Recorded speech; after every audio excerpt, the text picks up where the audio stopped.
be my fullness of the I am, right? That's what we've been working on these past 5 weeks. This is now the 5th week in our 5 series on the 5 principles. And so we're reaching the end of this today, but of course it's not the end. It's just the beginning. Because everything we've learned, we now get to put into practice. So that's the focus of today, is how to put it into practice. Right? So you can see it's just kind of the beginning. So let's just do a quick review of the first 4 principles and see where we are. How many people remember principle 1? Yeah, Pat? There is only one God, good, omnipotent. One God, good, omnipotent. Many ways to say that, but that's a good one. All right, that's the first principle. Principle 2, anybody know principle 2? And by the way, if you're live streaming, hello, if you know what it is, just write it in the chat, and have a little conversation about that. So principle 2, right? Principle 2 builds on that first principle. Pat Venema, did you want to?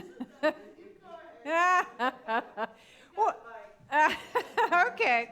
Well, I just want to, engage your brains, and so remember, where we've been, what we've been working on. We worked on that, building that idea that God is all that there is, knowing that because that's true, we are individual expressions of this one life, this one source, this one beingness, and this one infinite good. And then principle 3 takes that a little bit further. Do you want to say that one? Oh, yeah, I see you're raising. Oh, you were raising your little hand a little bit there, Susie. Okay, so principle 3 takes that further and says, because we are expressions of this same one creative mind, this one divine mind, we're a continuation in the creative process. So our thoughts, our feelings, our energy is creative. It tends to, be reflected in our experience. And then last week we looked at principle 4, if you remember, meditation, prayer. Yeah, prayer and meditation are the tools that we use. The tools that we use to connect with that I am, to connect with it, and to live our full potential. So the 5th principle now is, now that we know these truths, it's not enough. Not enough to know the truths. We must live the truths that we know. We must live them. And so, you see, that's where the work really begins.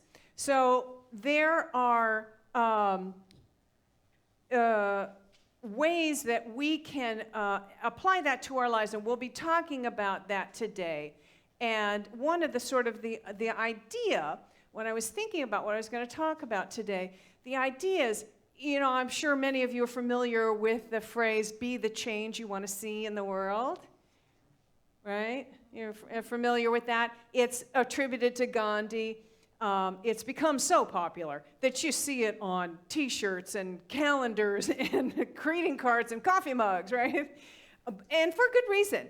I mean, it's profound truth simply stated.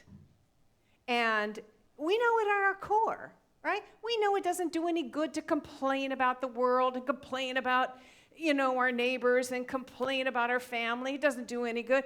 We know that it doesn't work to wish other people would change or to try to get them to change. But we do it anyway, don't we? Oh, if so-and-so could just wake up and know what I know and think like I do and behave like I do, it would all be so much better. If this group of people over here could stop doing what they're doing and do this over here, all of the problems would clear up, right? And we might be saying that while we're drinking out of that coffee mug that says, be the change you want to see. Because we know that being the change we want to see is not easy. It's not easy to let go of our desire to try to change other people. It's not easy to live the truths that we know. But now, We have a template. We have tools. We have a way forward. We have these 5 principles that we can turn into questions and ask ourselves on a daily basis. Definitely ask ourselves before we're about to face a situation that would tempt to have us shrink back into our old patterns. And these questions that Ellen Davenport has in the book, The 5 Principles, they really can help us to shift out of living unconsciously and to living in an awareness of truth. Truly living from that consciousness of I am. And therefore to be a blessing in the world, to be the change we want to see. So we're going to go through each of these questions and see how they can work for us. Okay? Ready? Ready for that? Everybody on the live stream, are you ready for the questions? All right. Here we go. Question 1. Am I affirming divine intelligence and love in this situation? Am I affirming divine intelligence and love in this situation? Any situation that we could ever possibly face is infused with the divine. We don't always see it. Therefore, we don't always experience it. And understandably, I mean, if it's a situation that brings up our fear or our anger or our disbelief, whether it's a shock or a sudden challenge or we look out into the world and we see, we see the pandemic and we see wars and we see oppression and we see, groups of people who are suffering and we think, where's God in that? Where is God in that, right? So this is when we want to pull out principle 1 and affirm that God is absolute good everywhere present. I mean, if God is the life source of all, the source and substance of everything, there's nothing missing. There's nowhere that God is not, right? Again, we don't always see it. Others don't always see it. Therefore, we don't experience it. But we are not victims. We're conscious beings. We are conscious beings. We're conscious co-creators. And we have the power to perceive a higher truth in anything. We have the power to see beyond appearances and to see the absolute of a situation and call forth the good in that. And when we do, we begin to see it, others begin to see it, and enough people see it, it starts to shift. That situation starts to shift. Which kind of leads us to the second question, which is, am I remembering my own divinity and that of others involved? You are the infinite divine expression of this one source energy. Now, I know that's not always the first thing that comes to mind when you're facing a challenging situation. And by the way, these questions are, put them on a handout. It's in your program if you want to follow along and take notes. And for those of you doing the live stream, we've put them on our website. If you go under, I think it's events, unitychapelhill.org, events, you'll find the PDF and you can download it and have it as well. All right, so it's not the thing that we always, think about when we're faced with a challenging situation, because we get caught in this hypnotic state of human-only thinking, right? We get caught in that. And then, we have a difficult time remembering that everyone else is an expression of this same one divine life. And then, we're both caught in this hypnosis, right? And then we act from our ego, or they act from their ego, or from some place of pain, or some unhealed shadow, and then you're triggering the other person, and they're triggering you, and now you got a situation, right? And do you ever notice this really happens a lot in families? Anybody else? It's like those who are closest to us know exactly how to trigger those unhealed places, right? Sometimes with just a look. So, this is when we want to breathe. Take a breath. Take a breath. Ask the question. Remember that we are expressions of that one infinite divine life, and so are they. And also, we're all on a journey toward wholeness. As we say in our mission statement, as part of our mission statement, we're all on a journey toward wholeness. It's a journey. And some people have a different journey than us, but it's a journey. It's a journey. Now, this doesn't mean that we shouldn't hold people accountable for their actions, particularly if they've harmed somebody. Indeed, we should.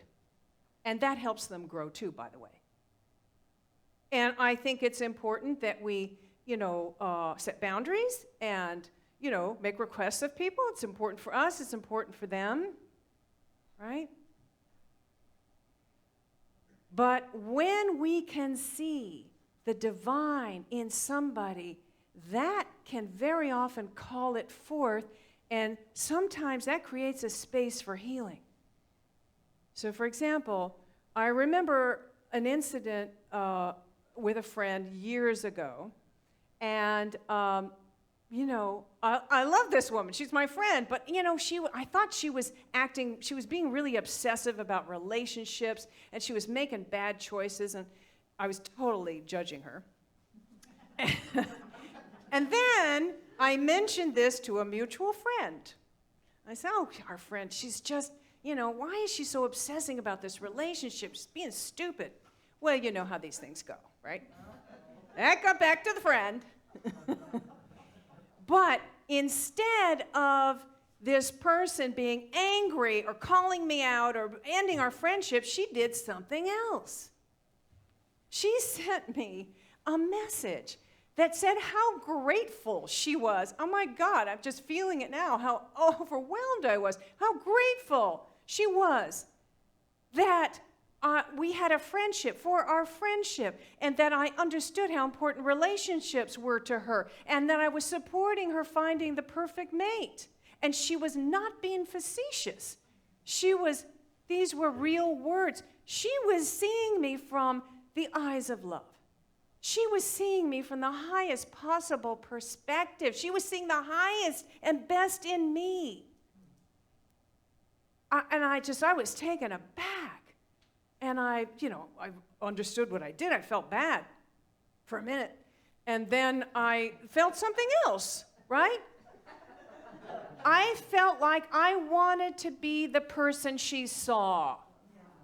And from that moment on, I was. I grew into the person that she affirmed I was. We're still friends to today, by the way. It reminds me of that Goethe quote.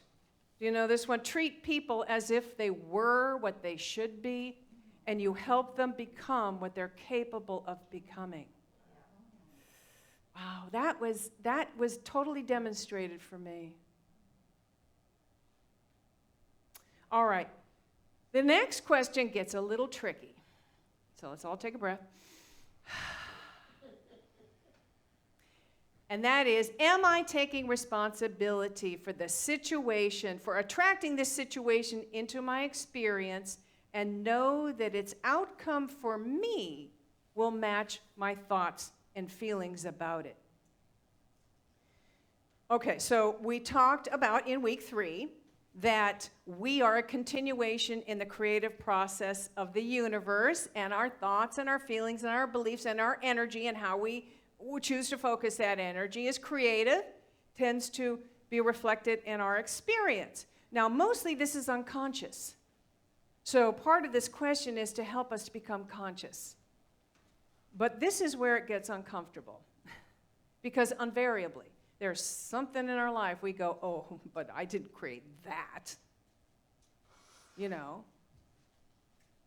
Couldn't possibly. But the spiritual growth comes with the recognition that on some level, on some level, we participated in that. And there's a lot of nuance here, I want to say, because, and we talked about the collective unconscious and soul agreements, and there's so many different levels, and we definitely don't want to do victim blaming for anyone else or ourselves, right? But there are levels, and it only helps us to grow, to look at it and go, even if it was an unconscious allowing, what part did we play? That reminds us of how powerful we are.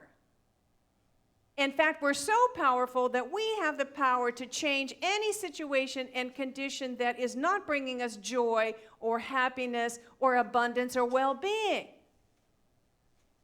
And if it's a situation that involves other people, which remember we can't change, we don't even want to try to change, we're responsible for our response.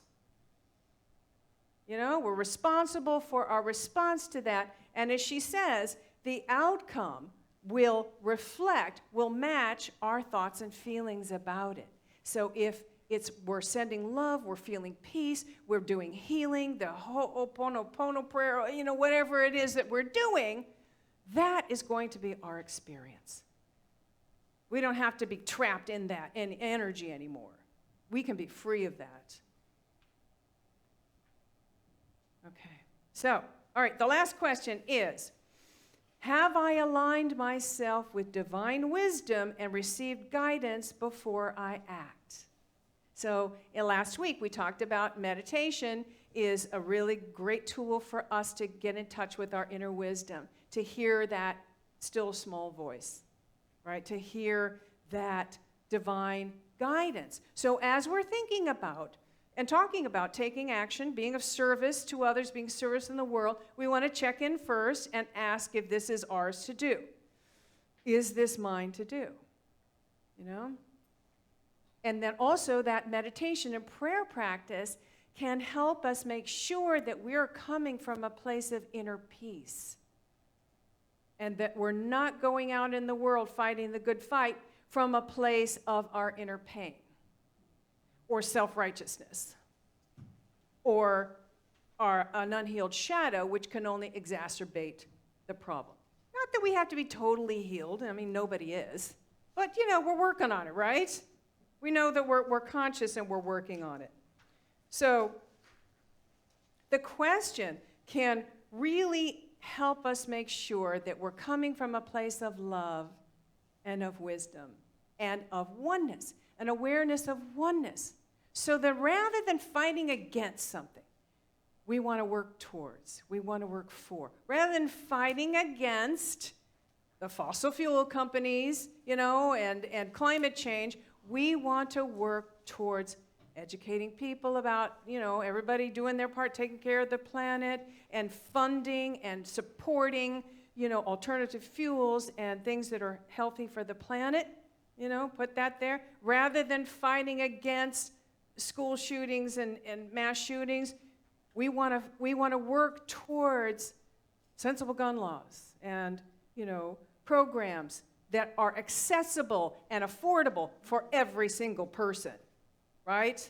I got a hallelujah over there. And, remember, it's like the 60s or the 70s, we had this, they called it war on poverty. It's the war on poverty, the war on drugs. How'd that turn out? It's because it's a war. You're fighting against something. It's the energy. It's just going to push back. So we want to work towards the experience of abundance for everybody, equal opportunity for everybody. We want to work towards that. We want to work towards, again, having programs accessible, mental health, wellness, spiritual healing for everybody. So you see, you can be doing the same kind of work. It's just a completely different energy, which has a completely different result.